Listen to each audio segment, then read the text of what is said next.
नमस्कार, मैं मनीष शर्मा, न्यूज 21 देख रहे हैं आप। खबर दिन पर बुलेटिन में आप सभी का स्वागत है। खबरों की शुरुआत करेंगे। खबर आ रही है सांचौर से। सांचौर में संयुक्त किसान मोर्चा के नेतृत्व में चल रहे किसान जागृति अभियान ने तेजी पकड़ ली है। सांचौर क्षेत्र की लंबित समस्याओं के समाधान की मांग को लेकर 16 जून को अतिरिक्त जिला कलेक्टर कार्यालय के बाहर विशाल धरना आयोजित किया जाएगा। इसको लेकर मोर्चा के पदाधिकारी गाँव गाँव जाकर किसानों को जागरूक कर रहे हैं और समर्थन जुटा रहे हैं। मालीपुर मालीपुरा, केसूरी, पालरी, सोलंग, कियान और मीरपुरा सहित कई गांवों में जनसभाएं आयोजित की गई है, जहां किसानों ने अपनी समस्याएं रखी। जिला अध्यक्ष इशरा राम बिश्नोई के ने बताया कि किसानों को पीले चावल देकर धरने का निमंत्रण दिया जा रहा है। कई गांवों में किसान सभा की नई ग्राम इकाइयों का भी गठन किया गया है। सांचौर से जालाराम भादु की विशेष रिपोर्ट देख रहे हैं हम।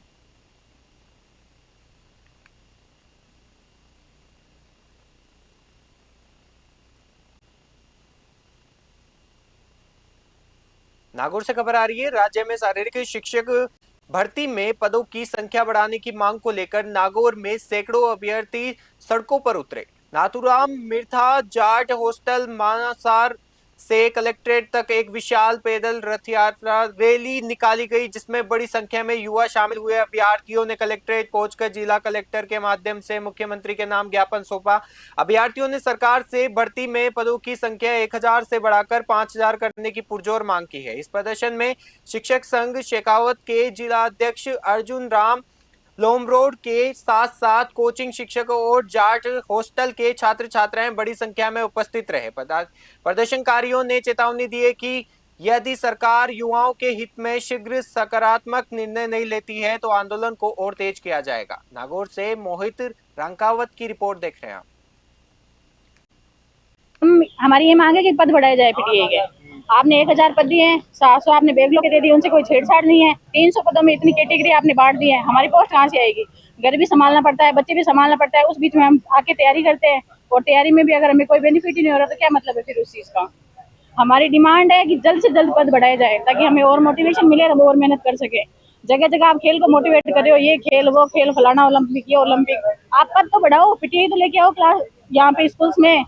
जहाँ पे देख रहे हैं पीटीए की पद खाली है, पीटीए की पद खाली है। दूसरी बात, जो महात्मा गांधी को स्कूल है इंग्लिश मीडियम के, उनमें तो कोई पीटीए का पद नहीं है, वहाँ पे पद खाली पड़ा है। तो आप बच्चों को लेके जाओ ना, बच्चे तैयार तैयार बैठे हैं पढ़ाने के लिए। अगर आप उनको लेके नहीं जाओगे, उनको आप अपॉर्चुनिटी नहीं दोगे तो वो अपना टैलेंट कैसे दिखाएंगे आपको? आपको पद बढ़ाने पड़ेंगे और हमारी यही डिमांड है। और आज तो हमने शांतिपूर्वक दे दिया है, अगर अन्यथा हमारे पास और भी रास्ते हैं और वो आप। लाडनू से खबर आ रही है। जितवाना कुचामन जिले के लाडनू खंड के गांव दतायु स्थित एक ढाणी में शुक्रवार सुबह भीषण आग लगने से एक विधवा महिला का पूरा आशियाना जलकर खाक हो गया। आग इतनी भयंकर थी कि परिवार की जमा पूंजी, खाने पीने का सामान, कपड़े और पशुओं का चारा पूरी तरह जलकर नष्ट हो गया। पीड़ित दिनेश पुत्र सव गोपीराम लुहार ने बताया कि इस हादसे में परिवार को भारी नुकसान हुआ है और सूचना मिलने पर आनंद परिवार सेवा समिति के अध्यक्ष मंजीत पाल सिंह सांवराद और भाजपा नेता ओम प्रकाश बागड़ा मौके पर पहुंचे और स्थिति का जायजा लिया। उन्होंने पीड़ित परिवार को हर संभव सहायता का आश्वासन दिया। समिति की ओर से घर के पुनर्निर्माण के लिए निर्माण सामग्री और तत्काल राशन उपलब्ध कराया गया। लाडनू से रणजीत राम की रिपोर्ट देख रहे हैं।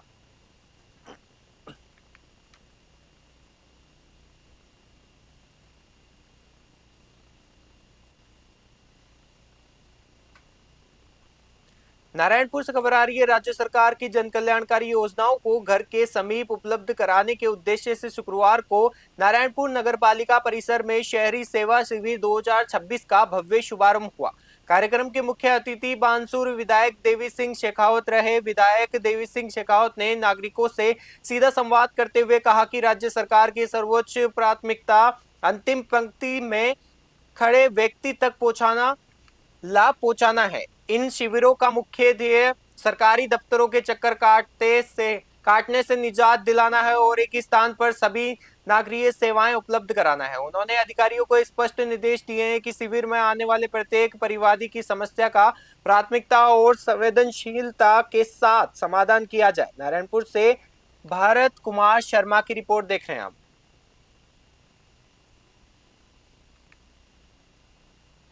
चोमू से खबर आ रही है। राजधानी के चोमू स्थित टांकड़ा गांव पंचायत से प्रशासन की संवेदनशीलता की एक सुखद तस्वीर सामने आई है। शुक्रवार को आयोजित ग्रामीण सेवा शिविर ने एक दिव्यांग दंपति के वर्षों पुराने संघर्ष को खत्म कर उन्हें बड़ी राहत दी है। ताकड़ा गांव के निवासी दिव्यांग दंपति के घर का रास्ता पिछले कई वर्षों से बंद था। स्थिति इतनी विकट थी कि पानी के टैंकर या कोई भी वाहन उनकी ढाणी तक नहीं पहुंच पाता था। मजबूरन दिव्यांग दंपति को हर दिन करीब 500 मीटर दूर से पानी ढोकर लाना पड़ता था। शिकायत करने के बावजूद उनकी समस्याएं सुनवाई नहीं हो सकी समस्याओं की। इसी वजह से शुक्रवार को जब यह दंपति ग्रामीण सेवा शिविर में अपनी फरियाद लेकर पहुंचा तो उपखंड अधिकारी आशीष शर्मा ने मामले को संज्ञान में लिया। इसके बाद तहसीलदार डॉक्टर विजयपाल बिश्नोई ने तत्परता दिखाते हुए शिविर के दौरान ही राजस्व टीम के साथ मौके के लिए कूच किया। चौमू से जयपाल सिंह की रिपोर्ट देख रहे हैं। राजस्थान सरकार द्वारा चलाए जा रहे ग्रामीण सेवा शिविर के तहत आज चौमू उपखंड के टांकरडा सेवा शिविर में एक दिव्यांग दंपति आए, जिन्होंने बताया कि हमारा वर्षों से रास्ता बंद है, जिसके कारण हमें गर्मी के समय में भी पानी की परेशानी का भी सामना करना पड़ता है, क्योंकि टैंकर जो आता है वो 500 मीटर दूर खड़ा करना पड़ता है और उससे हम जो है घड़े और बाल्टियों से पानी लाते हैं, जिससे हमें बहुत शारीरिक समस्याओं का सामना करना पड़ता है। साथ में कोई 4 व्हीलर भी वहां तक नहीं आ पाता, तो हमें कभी 4 व्हीलर की जरूरत पड़ती है, तब भी हम 500 मीटर दूर जाके 12 महीना से बंद जमा हो रास्ता खुल रहे हो। हमें पंचायत में जार में एप्लीकेशन दे रहे थे आज रास्ता खुल गो। अम्मान कोई दिक्कत हो भाई, कोई दिक्कत हो हमारे पानी को टैंकर भी आ जाओ, पहले पानी को टैंकर भी गुनाओ तुम्हारे दूसरा से ले पानी भरे जा। हमें विकलांग से मैं कड़ा से ले रहा हूँ, बहुत समस्या थी, आप कोई दिक्कत होना। ठीक है। राजस्थान राज्य विधिक सेवा प्राधिकरण के निर्देशानुसार करौली जिला विधिक सेवा प्राधिकरण के सचिव एवं अपर जिला एवं सेशन न्यायाधीश प्रताप सिंह मीणा ने शुक्रवार को हिंडौन क्षेत्र की विभिन्न संस्थाओं का औचक निरीक्षण किया। उन्होंने अमर शशि बालिका गृह, बच्चों का अपना घर बाल गृह और उप कारागृह का दौरा कर व्यवस्थाओं की समीक्षा की। निरीक्षण के दौरान बालिका गृह में 23 बालिकाएं उपस्थित पाई गई। सचिव ने साफ सफाई और रिकॉर्ड संसाधन पर संतोष जताया, लेकिन अग्निशमन यंत्र बंद मिलने पर तत्काल सुधार के निर्देश दिए गए। बाल श्रम निदेश दिवस के अवसर पर बालिकाओं को उनके अधिकारों, बाल श्रम के दुष्परिणामों और निशुल्क विविध सहायता की जानकारी भी दी गई। कारागृह में 97 बंदी और बाल गृह में 4 बालक उपस्थित मिले। सचिव ने स्पष्ट किया कि सुरक्षा और मूलभूत सुविधाओं के मानकों से कोई समझौता नहीं किया जाएगा। करौली से राधा रमन सारस्वत की रिपोर्ट देख रहे हैं आप। कपासन से खबर आ रही है। पवित्र हज यात्रा संपन्न कर शुक्रवार को 25 हाजियों का दल कपासन पहुंचा, जहां दरगाह शरीफ परिसर में समाजजनों और परिजनों ने उनका गर्मजोशी से इस्तकबाल किया। घर वापसी पर क्षेत्र में खुशी और उत्साह का माहौल रहा। हजरत दीवान शाह बाबा की दरगाह शरीफ पर मित्रों और स्थानीय लोगों ने फूल मालाओं और हाजियों का स्वागत किया। फूलमालाओं से हाजियों का स्वागत किया और दल में 16 महिलाओं सहित 25 श्रद्धालु शामिल थे। लौटने वाले में मोहम्मद यासीन खां, अशरफी, मोहम्मद अब्बास मंसूरी, मुबारिक हुसैन, शमीम बेगम, मुमताज बेगम, सलमा बेगम सहित अन्य हाजी शामिल रहे। इस अवसर पर अंजुमन कमेटी के सदर अशफाक तुर्किया सहित बड़ी संख्या में गणमान्य लोग मौजूद रहे। कपासन से ब्यूरो रिपोर्ट। बांदीकुई से खबर आ रही। बांदीकुई की ग्राम पंचायत नतीरा में आयोजित 3 दिवसीय विशाल श्रीमद् भागवत कथा का शुक्रवार को श्रद्धा और भक्तिमय वातावरण में समापन हुआ। कथा के अंतिम दिन विशाल प्रसादी भंडारे का आयोजन किया गया, जिसमें बड़ी संख्या में श्रद्धालुओं ने धर्म लाभ लिया। इस अवसर पर क्षेत्रीय विधायक भागचंद ताकड़ा मुख्य अतिथि के रूप में शामिल हुए और उन्होंने स्वयं पंगत में बैठकर श्रद्धालुओं के साथ प्रसादी ग्रहण की। विधायक ने आयोजन समिति की व्यवस्थाओं की सराहना की। कार्यक्रम को सफल बनाने में जिला उपाध्यक्ष डॉक्टर सोमेश विजय, नगर मंत्री अजीत भदौरिया, सरपंच प्रतिनिधि भगवान सहाय सैनी, संतोष बढ़ाया, रामकरण सैनी सहित कई जनप्रतिनिधियों ने सक्रिय भूमिका निभाई। बांदीकुई से गुमान मीणा की रिपोर्ट देख रहे हैं।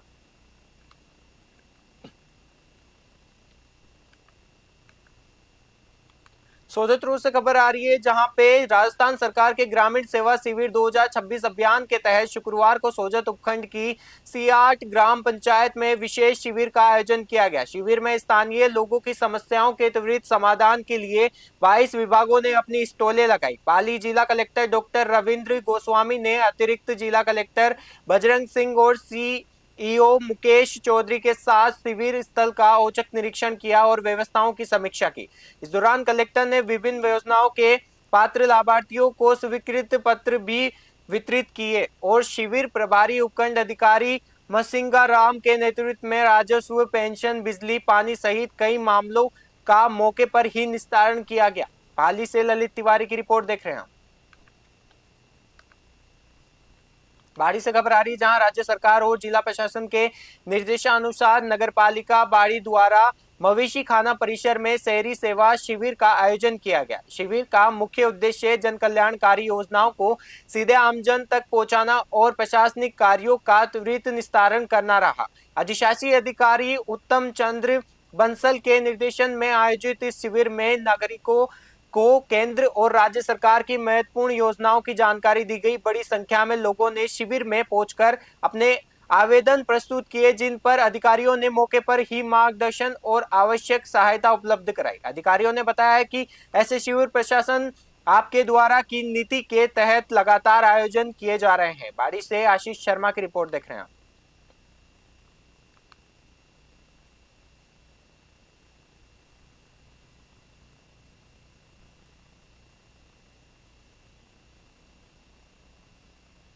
सोजत सिटी से खबर आ रही है जहां पाली जिला कलेक्टर डॉक्टर रविंद्र गोस्वामी ने शुक्रवार को सोजत सिटी स्थित जिला राजकीय चिकित्सालय का औचक निरीक्षण किया। इस दौरान उन्होंने अस्पताल की कार्यप्रणाली, साफ सफाई और मरीजों को दी जा रही सुविधाओं की सघन जांच की। निरीक्षण के दौरान डीएम गोस्वामी सीधे विभिन्न वार्डों में पहुंचे और वहां भर्ती मरीजों से मिलकर उनका हालचाल जाना।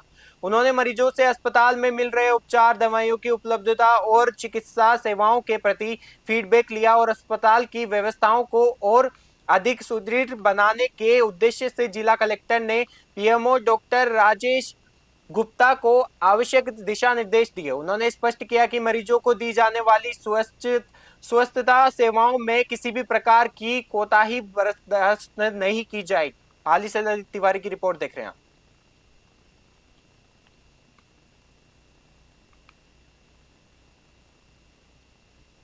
देखिए, ऐसा है कि अस्पताल एक बहुत ही महत्वपूर्ण जगह होती है मानव की जो केयर होती है उसके लिए। तो निरीक्षण किया है और उसमें हर बार हर जगह इम्प्रूवमेंट की गुंजाइश होती है।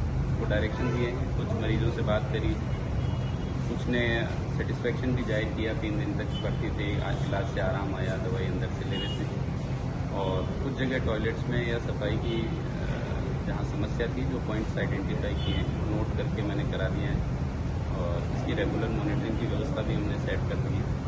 अभी से ये कायदा कर दिया है कि जो हमारे पीएमओ साहब हैं, सिंह इंचार्ज साहब हैं, वो सुबह 8 से 9। रावतभाटा से खबर आ रही, बेगू उपखंड के रावतभाटा में हुई भीषण सड़क हादसे के बाद शहरवासियों में आक्रोश और दुख का माहौल है। लगातार हो रही दुर्घटनाओं और युवाओं की असमय मौत से आहत लोगों ने सड़क सुरक्षा को लेकर कड़ा रुख अपनाया है। श्री माधव गौ सेवा समिति के नेतृत्व में बड़ी संख्या में नागरिकों ने चित्तौड़गढ़ अतिरिक्त पुलिस अधीक्षक के नाम ज्ञापन सौंपा। ज्ञापन में शहर की सड़कों पर अनियंत्रित यातायात और तेज रफ्तार वाहनों पर चिंता जताते हुए स्पीड ब्रेकर, रिफ्लेक्टर और चेतावनी बोर्ड, यातायात संकेतक लगाने की मांग की गई। साथ ही संवेदनशील मार्गों पर रोड डिवाइडर निर्माण, दिन में भारी वाहनों पर रोक और नियम उल्लंघन करने वालों पर सख्त कार्रवाई की मांग भी रखी गई। बेगू से मदन मीना की ग्राउंड रिपोर्ट देख रहे हैं हम। कारण ये कि बीते गत दिनों में जो हमारे कुछ भाई जो है, मतलब सब जितने भी मतलब प्रताड़ित जितने भी भाई है जो सड़क दुर्घटना में एक्सपायर हो जाते हैं, जो कुछ भी प्रताड़ित हो जाते हैं, किसी के हाथ पैर वगैरह टूट जाते हैं, तो मेन कारण ये है यहाँ पे कि भारी वाहन होते हैं, उनके एकदम ब्रेक लग नहीं पाते हैं। और यहाँ पर सिंगल लेन रोड है। यहाँ नाम है आपका? मेरा नाम रेहान है। कल वाला हादसे को देखने के बाद रोड पर डिवाइडर होना भी चाहिए और भारी अतिक्रमण जो हो रहा है और वाहनों का मेन रोडों पर खड़ा होना, उनको भी बंद करना चाहिए। और जो भारी वाहन जो वहाँ से आते जाते हैं उन पर भी तेज़ स्पीड पर रोक लगाना चाहिए। में एंक्रोचमेंट की आरएपीपी ने तो हद कर रखी, हर जगह को अपनी मतलब जमीन अपनी मान के हर जगह को रोड को भी कब्जे में ले रहा है। इसको प्रशासन आंखें मूंद के बैठा हुआ है, क्योंकि वो रोड वो भी छोटा हो गया। उस वजह से आप सब ने, पत्रकारों ने, सब ने कोशिश करी कि नई रोडों को आरएपीपी कब्जे में ले जा रहा है। आरएपीपी की जिम्मेदारी तो ये होती है कि रोड बड़ा करे, चौड़ा करे। आरएपीपी उल्टा कर रहा है, रोड छोटे कर रहा है। क्या नाम है इस रोड का? ये NH 9 है शायद। डीडवाना से खबर आ रही है, जहां प्रधानमंत्री नरेंद्र मोदी के नेतृत्व में केंद्र सरकार के 12 वर्ष पूर्ण होने के उपलक्ष्य में डीडवाना की पुरानी पंचायत समिति परिसर में 3 दिवसीय विशेष प्रदर्शनी का भव्य शुभारंभ हुआ। जिला प्रशासन और सूचना एवं जनसंपर्क विभाग के संयुक्त तत्वावधान में आयोजित यह प्रदर्शनी 12 से 14 जून 2026 तक आमजन के लिए खुली रहेगी। 12 साल विश्वास के, विकास के और जन कल्याण के थीम पर आधारित इस प्रदर्शनी का उद्घाटन जिला कलेक्टर अवधेश मीणा और भाजपा नेता जितेंद्र सिंह जोधा ने फीता काटकर किया। प्रदर्शनी में पिछले 12 वर्षों में भारत द्वारा हासिल की गई प्रमुख उपलब्धियों, केंद्र सरकार की जन कल्याणकारी योजनाओं और विभिन्न विकास कार्यों को चित्रों और फ्लेक्स के माध्यम से बखूबी दर्शाया गया है। इसके साथ ही राज्य सरकार की जनहितकारी योजनाओं की जानकारी भी यहां उपलब्ध कराई जा रही है। डीडवाना से गुलाम नबी आजाद की रिपोर्ट देख रहे हैं आप।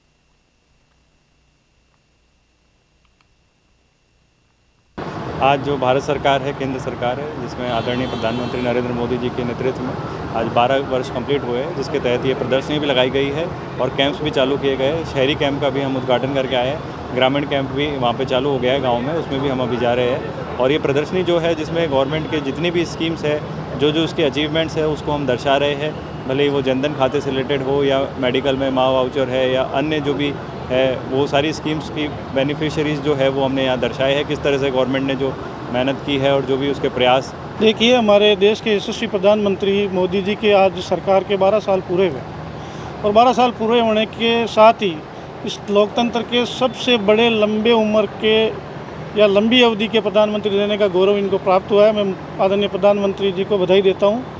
साथ ही जब से 2014 में देश के यशस्वी प्रधानमंत्री जी ने देश का नेतृत्व संभाला, उसके बाद हमारे देश में चाहे गरीब कल्याण की योजना हो, चाहे देश में सुशासन की बात हो, चाहे हमारे आर्थिक अर्थव्यवस्था की आगे बढ़ने की बात हो, चाहे हमारे सैन्य बल को मजबूती देने का काम हो। आज जो भारत सरकार है, केंद्र सरकार। कोटा से खबर आ रही, कोटा ग्रामीण पुलिस ने अपराधों पर लगाम लगाने के लिए चलाए जा रहे ऑपरेशन रूट क्लियरेंस और ऑपरेशन क्रिमिनल डस्टिंग के तहत बड़ी कार्रवाई की है। चेचट थाना पुलिस ने दिल्ली वडोदरा मुंबई एक्सप्रेस वे पर नाकाबंदी कर गुजरात ले जा रही अवैध विदेशी शराब की खेप पकड़ी और एक आरोपी को गिरफ्तार किया। तलाशी के दौरान वाहन से 108 बोतलें शराब बरामद हुई, जिन्हें सीटों के नीचे और कागजों में छिपाकर रखा गया था। पुलिस ने चालक चिमनाराम को गिरफ्तार किया है। इसके साथ ही रामगंज मंडी क्षेत्र में जानलेवा हमले के मामले में फरार चल रहे मुख्य आरोपी कुणाल को भी एक धारदार हथियार सहित गिरफ्तार किया गया है। कोटा से सुरेश कुमार पटेरिया की रिपोर्ट देख रहे हैं आप।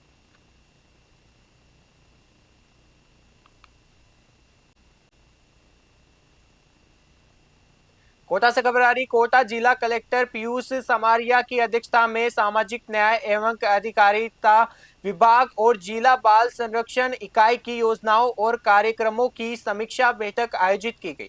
बैठक में जनहित से जुड़ी महत्वपूर्ण योजनाओं के प्रभावी क्रियान्वयन और लंबित प्रकरणों के त्वरित निस्तारण पर जोर दिया गया और माता पिता एवं वरिष्ठ नागरिक भरण पोषण अधिनियम के तहत लाडपुरा क्षेत्र में लंबित प्रकरणों की संख्या को देखते हुए कलेक्टर ने वहां विशेष शिविर आयोजन करने के निर्देश दिए, ताकि बुजुर्गों को तत्काल राहत मिल सके। बैठक में नवजीवन योजना, दिव्यांगजन सशक्तिकरण, भिक्षावृत्ति उन्मूलन, ट्रांसजेंडर कल्याण और सिलिकोसिस प्रभावितों के लिए चलाए जा रहे कार्य की प्रगति की समीक्षा भी की गई। कोटा से सुरेश कुमार पटेरिया की रिपोर्ट देख रहे हैं आप।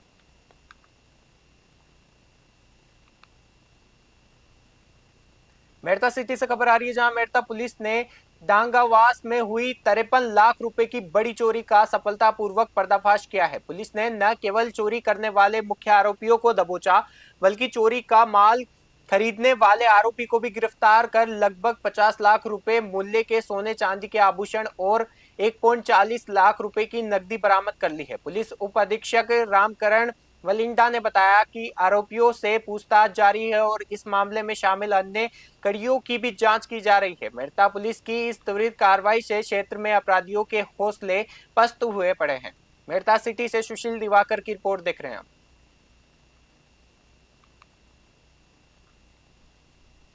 मेड़ता सिटी के निकटवर्ती डांगावास में हुई करीब 55 लाख रुपए की चोरी के मामले में पुलिस को एक और बड़ी सफलता मिली है। पुलिस ने आज इस पूरे मामले में गिरफ्तार 2 आरोपियों की निशानदेही पर जो चोरी का माल था उसे बरामद कर लिया। करीब 50 लाख रुपए के जेवरात व 1,40,000 रुपए की नकदी पुलिस ने बरामद की। इसके साथ ही चोरी का माल खरीदने वाले एक सराफा व्यापारी को भी पुलिस ने गिरफ्तार किया। मेड़ता सिटी के डीवाईएसपी रामकरण मलिंडा ने आज प्रेस कॉन्फ्रेंस करते हुए इस पूरी वारदात का खुलासा किया है।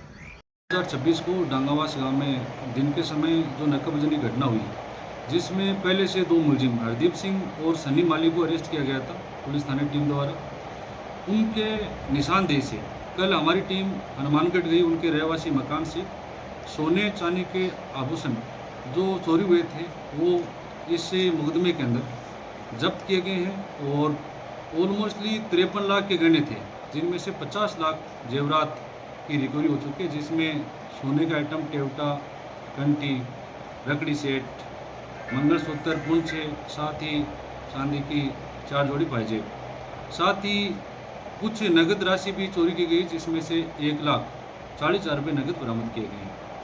साथ ही इस चोरी का माल लेने वाला जो मुलजिम है राकेश सोनी, जो हनुमानगढ़ का रहने वाला है, उसको भी गिरफ्तार किया गया है।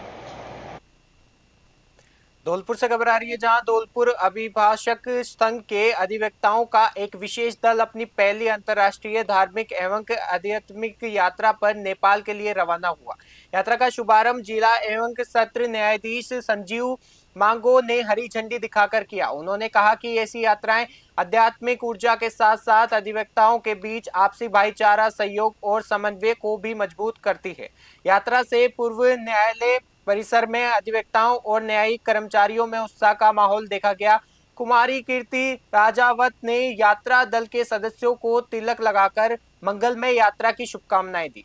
अभिभाषक संघ की ओर से वरिष्ठ अधिवक्ताओं और अतिथियों का माल्यार्पण कर सम्मान किया गया। अध्यक्ष हरिओम शर्मा ने बताया कि यह धौलपुर बार एसोसिएशन की पहली अंतर्राष्ट्रीय यात्रा है। धौलपुर से संजय कसाना की रिपोर्ट देख रहे हैं। धौलपुर से खबर आ रही है, जहां केंद्र और राज्य सरकार की जन कल्याणकारी योजनाएं और बीते 12 वर्षों की विकास यात्रा को आमजन तक पहुंचाने के उद्देश्य से शुक्रवार को धौलपुर में 3 दिवसीय विकास प्राधिकरण का शुभारंभ हुआ। सूचना एवं जनसंपर्क कार्यालय परिसर में आयोजित इस प्रदर्शनी का शीर्षक 12 साल धौलपुर विकास और विकास के जन कल्याण के रखा गया है। अतिरिक्त जिला कलेक्टर हरिराम मीणा ने प्रदर्शनी का उद्घाटन करते हुए कहा कि सरकार का मुख्य ध्येय अंतिम छोर पर बैठे व्यक्ति को विकास की मुख्यधारा से जोड़ना है। प्रदर्शनी में पिछले 12 वर्षों के दौरान शिक्षा, स्वास्थ्य, पेयजल, महिला सशक्तिकरण, किसान कल्याण और सामाजिक सुरक्षा जैसे महत्वपूर्ण क्षेत्रों में हुए नवाचारों और नियम निर्माणों कार्यों को चित्रों व आकर्षण सूचना पटलों के माध्यम से प्रदर्शनी और प्रदर्शित किया गया है। धौलपुर से संजय कसाना की रिपोर्ट देख रहे हैं। यशस्वी प्रधानमंत्री आदरणीय नरेंद्र भाई मोदी जी 2014 से जो निरंतर देश को आगे बढ़ाने के लिए विकसित भारत 2047 का संकल्प लेकर के काम कर रहे हैं और देश के अंदर सर्वाधिक प्रधानमंत्री रहने वाले व्यक्ति देश के प्रधानमंत्री साबित हुए हैं और मोदी जी के सर्वाधिक इस कार्यकाल के अंदर आज यशस्वी प्रधानमंत्री नरेंद्र भाई मोदी जी के जो 12 वर्ष पूरे हुए हैं, 12 वर्ष पूरे हुए, ये उसी के उपलक्ष्य में यहाँ पे आज प्रदर्शनी रखी गई, जिसमें विभिन्न योजनाओं के बारे में हमारे जनप्रतिनिधि और दीख से खबर आ रही है, जहां सूचना एवं जनसंपर्क विभाग के तत्वावधान में केंद्र एवं राज्य सरकार की महत्वपूर्ण उपलब्धियों और जनहितकारी योजनाओं पर आधारित 3 दिवसीय जिला स्तरीय प्रदर्शनी का शुक्रवार को दीघ में भव्य शुभारंभ हुआ। किशन लाल जोशी राजकीय उच्च माध्यमिक विद्यालय परिसर में आयोजित इस कार्यक्रम का उद्घाटन जिला अध्यक्ष शिवानी दायमा ने फीता काटकर किया। 12 साल विश्वास के विकास के जन कल्याण के थीम पर आधारित यह प्रदर्शनी 12 से 14 जून 2026 तक आमजन के लिए खुली रहेगी। प्रदर्शनी के माध्यम से बीते वर्षों में हुए ढांचागत विकास और विभिन्न फ्लैगशिप योजनाओं को आकर्षण चित्रों और सूचनात्मक पैनलों के जरिए दर्शाया गया है। जिला अध्यक्ष शिवानी दायमा ने कहा कि यह प्रदर्शनी का मुख्य उद्देश्य सरकार की जनहितैषी नीतियों को अंतिम व्यक्ति तक पहुंचाना है, ताकि अधिक से अधिक नागरिक इसका लाभ उठा सके। उन्होंने प्रदर्शनी का अवलोकन किया और उपलब्ध सूचना सामग्री की सराहना भी की। दीघ से पंकज शर्मा की रिपोर्ट देख रहे हैं आप। जयपुर से खबर आ रही, राजस्थान प्रदेश कांग्रेस कमेटी के उप संघीयक विभाग में संगठन को मजबूत करने के उद्देश्य से नई नियुक्तियों की घोषणा की गई है। इसी क्रम में परवीन मेहर को प्रदेश सचिव नियुक्त किया गया है। उनकी नियुक्ति से पार्टी कार्यकर्ताओं और समर्थकों में उत्साह का माहौल है। नवयुक्त प्रदेश सचिव परवीन मेहर ने पार्टी नेतृत्व का आभार व्यक्त करते हुए कांग्रेस अल्पसंख्यक विभाग के राष्ट्रीय अध्यक्ष इमरान प्रतापगढ़ी और प्रदेश अध्यक्ष एमडी चौबदार का धन्यवाद दिया। उन्होंने कहा कि वे मिली जिम्मेदारी का पूरा निष्ठा और समर्पण के साथ निर्वहन करेगी और परवीन मेहर ने बताया कि उनका मुख्य लक्ष्य अल्पसंख्यक समाज की समस्याओं को उठाना और संगठन को बूथ स्तर तक मजबूत करना है। जयपुर से आदिल खान की रिपोर्ट देख रहे हैं आप।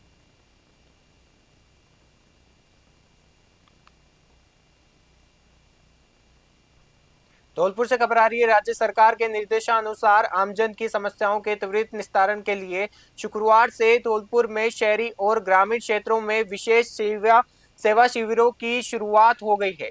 ये शिविर 15 जुलाई तक चलेंगे, जिनका उद्देश्य सरकारी सेवाओं को सीधा जनता तक पहुंचाना है। शिविरों का आयोजन प्रत्येक ग्राम पंचायत मुख्यालय और शहरी वार्ड स्तर पर किया जा रहा है। अधिशासी अधिकारी उत्तम चंद बंसल ने बताया कि शहरी शिविरों में आमजन को विभिन्न सेवाओं का लाभ मौके पर ही दिया जा रहा है। वहीं विकास अधिकारी अनिल शर्मा ने बताया कि ग्रामीण क्षेत्रों में भी शिविरों के माध्यम से समस्याओं का समाधान किया जा रहा है और कंचनपुर में प्रथम दिन शिविर आयोजन हुआ, जबकि सोमवार को बिजोली और सुरोटी में शिविर लगेंगे। धौलपुर से संजय कसाना की रिपोर्ट देख रहे हैं आप।